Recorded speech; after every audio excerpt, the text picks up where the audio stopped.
नमस्कार, आप देख रहे हैं आगाज फर्स्ट न्यूज में हूं आपके साथ अंशु गोस्वामी। लोकसभा चुनाव में विपक्ष के नेता और कांग्रेस सांसद राहुल गांधी 18 जनवरी 2025 को बिहार दौरे पे हैं, जहां वे पटना के बापू सभागार में संविधान सुरक्षा सम्मेलन में शामिल हुए। इस दौरान मंच पर राहुल गांधी के साथ माउंटेन मैन दशरथ मांझी के बेटे भागीरथ मांझी भी मौजूद थे।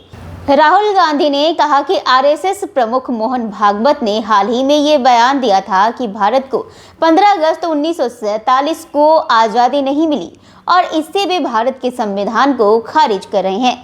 राहुल ने यह भी आरोप लगाया कि मोहन भागवत की हर संस्था से डॉक्टर BR अम्बेडकर और भगवान बुद्ध साथ ही महात्मा गांधी की विचारधाराओं को मिटाया जा रहा है।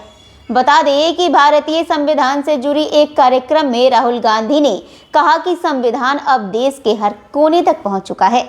उन्होंने ये भी कहा कि संविधान केवल एक किताब नहीं, बल्कि ये हजारों सालों की सोच और हिंदुस्तान की विरासत का प्रतीक है।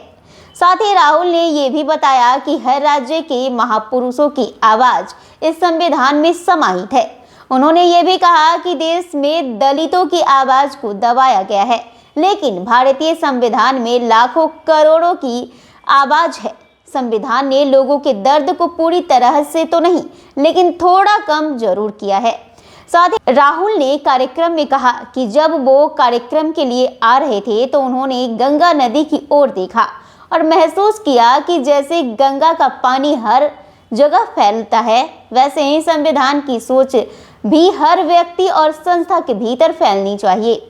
इसके बाद राहुल गांधी ने आरएसएस प्रमुख मोहन भागवत के बारे में कहा कि अगर मोहन भागवत ये कहते हैं कि भारत को 15 अगस्त 1947 को स्वतंत्रता नहीं मिली बल्कि उसके बाद मिली, तो वो संविधान को नकार रहे हैं।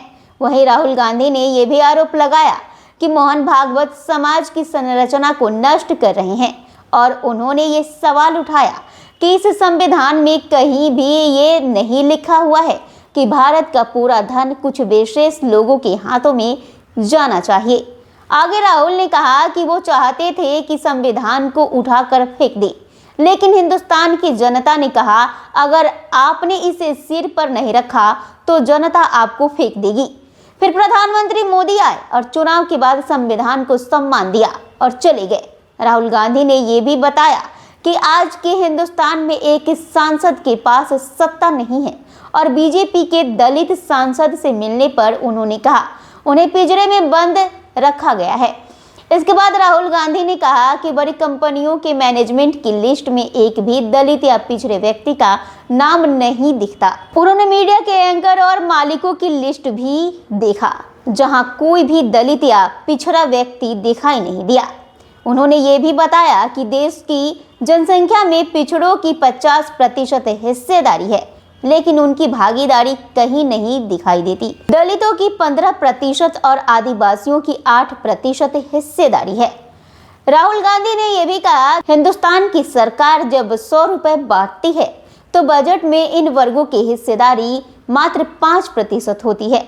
तो साथ ही आगे राहुल ने कहा सबसे पहला कदम जातीय जनगणना होना चाहिए, लेकिन वो फर्जी जनगणना नहीं होनी चाहिए। जातीय जनगणना के आधार पर ही पॉलिसी बननी चाहिए।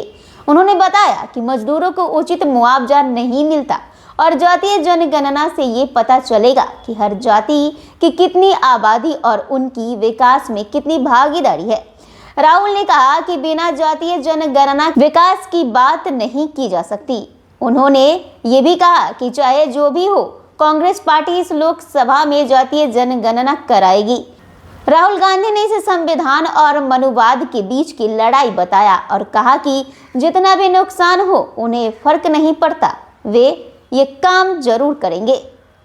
तो इसी तरह के तमाम खबरों को देखने के लिए देखते रहिए आगाज फर्स्ट न्यूज। शुक्रिया।